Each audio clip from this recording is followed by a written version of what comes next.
औज़ुबिल्लाहि मिनश्शैतानिर्रजीम बिस्मिल्लाहिर्रहमानिर्रहीम अल्लाहुम्मा सल्लि अला सय्यिदिना मुहम्मद व आलिहि व अस्हाबिहि व बारिक वसल्लम। अस्सलामु अलैकुम व रहमतुल्लाहि व बरकातुहू। आज आपके सामने सूरत अल-अहज़ाब के रुकू नंबर 5 से मशक़ी सवालात का हल लेकर आई हूँ, जो कि 10वीं जमात के लिए इस्लामियात लाज़मी में शामिल है। हर रुकू के बाद कुछ सवालात दिए हुए होते हैं, जिनको हमने तर्जमे के मुताबिक या फिर कुरानी आयत के मुताबिक, रुकू के मुताबिक हल करना होता है। बहुत ही आसान तरीका है इन सवालात को हल करने का। अगर गौर से इस वीडियो को देखा जाए तो आप आसानी से सवालात को हल कर लेंगे। सबसे पहला सवाल है, सूरत अल-अहज़ाब में मुसलमान मर्दों और औरतों के क्या औसाफ बयान हुए हैं? इसके लिए इन्हें किस अजर की नवीद सुनाई गई है? सवाल इस तरह से भी आ सकता है कि मुसलमान मर्दों और औरतों के औसाफ बयान करें, या मुसलमान मर्दों और औरतों की क्या खूबियाँ होती हैं, या फिर अल्लाह ताला ने मुसलमान मर्दों और औरतों की क्या खूबियाँ कुरान पाक की सूरत अहज़ाब में गिनवाई हैं। सूरत अल-अहज़ाब में मुसलमान मर्दों और औरतों के औसाफ बयान हुए हैं कि वो मुस्लिम हैं, वो सदका और खैरात करने वाले हैं, वो मोमिन हैं, वो रोज़े रखने वाले हैं, वो फरमाबरदार हैं, वो अपनी शर्मगाह की हिफाजत करने वाले हैं, वो सच्चे हैं, वो अल्लाह को कसरत से याद करने वाले हैं, वो सब्र करने वाले हैं, वो आजिज़ी से अल्लाह के सामने झुकने वाले हैं।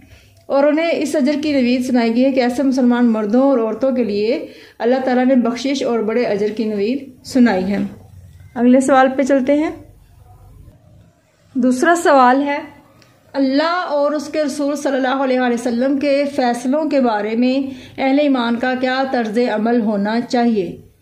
जवाब है, वो हुक्म जो अल्लाह और उसके रसूल सल्लल्लाहु अलैहि वसल्लम की तरफ से दिया जाए, इसे बग़ैर हिलो हुज्जत के तस्लीम करना फ़र्ज़ है, चाहे इसका नफ्स इसे तस्लीम करने के लिए आमादा हो या ना हो। जिसने अपनी मर्ज़ी को अल्लाह और उसके रसूल सल्लल्लाहु अलैहि वसल्लम के ताबे ना बनाया, इसने गुमराही का रास्ता इख्तियार किया। अगला सवाल है, सूरत अल-अहज़ाब में हज़रत ज़ैद रज़ियल्लाहु अन्हु के बारे में जो बातें बयान की गई हैं, इनकी वजाहत करें। सवाल इस तरह से भी आ सकता है कि हज़रत ज़ैद रज़ियल्लाहु अन्हु के बारे में बताएं या नोट लिखें। तो जवाब एक ही होगा। आप सल्लल्लाहु अलैहि वसल्लम ने हज़रत ज़ैद बिन हारिस रज़ियल्लाहु अन्हु की परवरिश की थी, इसलिए वो आपके मुंह बोले बेटे कहलाते थे।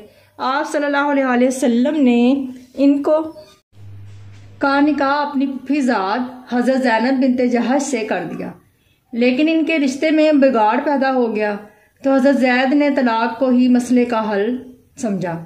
हज़रत ज़ैद से तलाक के बाद अल्लाह ने हज़रत ज़ैनब रज़ियल्लाहु अन्हा का निकाह हज़रत मोहम्मद सल्लल्लाहु अलैहि वसल्लम से कर दिया। इसी तरह से सवाल है, दर्जल वरात का मफ़हूम लिखें। यानी आयत का कुछ हिस्सा दिया जाता है और कहा जाता है कि मफ़हूम लिखें। तो सबसे पहले हमने तर्जमा करना होता है और उसके बाद मफ़हूम। आयत है, वमा काना लिमुमिनिन वला मुमिनतिन इज़ा क़दल्लाहु व रसूलुहु अमरन अन यकूना लहुमुल खियरतु मिन अमरिहिम। और किसी मोमिन मर्द और किसी मोमिन औरत को यह हक नहीं है कि जब अल्लाह और उसका रसूल कोई अमर मुकर्रर कर दें तो इस काम में अपना भी कुछ इख्तियार समझें। मफ़हूम बताएंगे, यानी अल्लाह और रसूल सल्लल्लाहु अलैहि वसल्लम का हुक्म दिलो जान से कबूल किया जाए।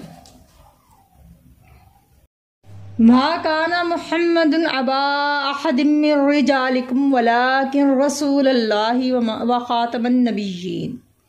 तर्जमा, मोहम्मद सल्लल्लाहु अलैहि वसल्लम तुम्हारे मर्दों में से किसी के बाप नहीं, बल्कि अल्लाह के पैगंबर और नबूवत की मोहर यानी नबियों के सिलसिले को ख़त्म करने वाले हैं।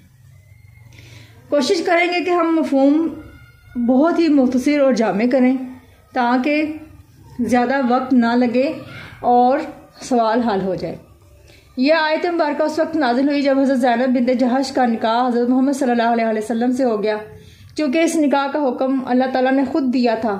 जैसे ही इस बात का इल्म मुशरिकीन और मुनाफिकीन को हुआ, उन्होंने आसमान सर पर उठा लिया कि हज़रत मोहम्मद सल्लल्लाहु अलैहि वसल्लम ने अपनी बहू से यानी मुंह बोले बेटे की बीवी से खुद निकाह कर लिया है। इस वक्त अल्लाह ताला ने बता दिया कि मोहम्मद सल्लल्लाहु अलैहि वसल्लम तुम्हारे मर्दों में से किसी के बाप नहीं हैं। यहाँ एक बहुत ही अहम मसला भी हल हो गया कि आप सल्लल्लाहु अलैहि वसल्लम आखिरी नबी हैं। आयत है, अल्लज़ीना युबल्लिगूना रिसालातिल्लाहि व यख्शौनहु व ला यख्शौना अहदन इल्लल्लाह। जो अल्लाह के पैगाम यूं के तू पहुँचाते हैं और उससे डरते और अल्लाह के सिवा किसी से नहीं डरते। मफ़हूम है इस आयत मुबारका में ये बयान किया गया है कि अल्लाह ताला अपने बरगुज़ीदा बंदे जिनको अपना ख़ास पैगाम पहुँचाने के लिए मुतय्यन करता है वो किसी के डर और खौफ की परवाह नहीं करते और अल्लाह के पैगाम यूं के तू पहुँचाते हैं। ये थे मशकी सवालात जो कि रुकू नंबर 5 के आखिर में दिए हुए थे सूरतुल अहज़ाब के लिए, और ये है 10वीं जमात के तलबा और तालिबात के लिए बहुत ही अहम। उम्मीद करती हूँ कि आपको बहुत अच्छे से समझ आ गई होगी। अल्लाह रब्बुल इज़्ज़त हमें कुरान पाक को समझने और अमल करने की तौफीक अता फरमाए और हम सब की गलतियों से दरगुजर फरमाए और हम सब के लिए दुनिया और आखिरत में आसानियाँ पैदा फरमाए। वमा अलैना इल्लल बलागुल मुबीन।